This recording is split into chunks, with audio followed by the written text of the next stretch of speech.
Usapan nga namin, mag-overnight kami dyan para bukas ng umaga masalubong namin yung pagputok ng sikat ng araw. At siyempre, napakaganda nito sa kalusugan, sa katawan, unang-una ng tao, at saka na rin kay Baby Wonder. Vitamin C at vitamin D ang makukuha natin sa sikat ng araw. Yun ang aking pagkakaalam, Wanderis. Kasama ko nga pala dyan, Wanderis, ang aking buong pamilya. Pati si Baby Wonder, ang bunso namin. Mamaya, kakain na ikaw mamaya.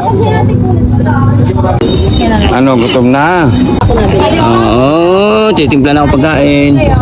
Si Baby Wonder ay nagmamanya na, umiiyak na. Nagtimpla na ako ng pagkain niya, Wanderis. Dala ko yung kanyang mga gamot na kailangan ng kanyang katawan na nireseta at binigay ng kanyang doktor doon sa Laguna, sa Los Baños, kung saan siya inoperahan. Sabi ko nga, Wanderis, makalimutan na ang lahat, wag lang yung pang maintenance ni Baby Wonder. Kasi gustong gusto ko na rin siyang gumaling para makabanding ko na siya ng gusto kung saan man kami pumunta. At lalong higit, syempre, matapos na yung paghihirap niya kasi halos hindi ko na matiis kapag sinusumpong siya ng kanyang sakit, lalo na noon nung napakarami niyang bukol, magdamag, maghapon na siya ay nilalagnat.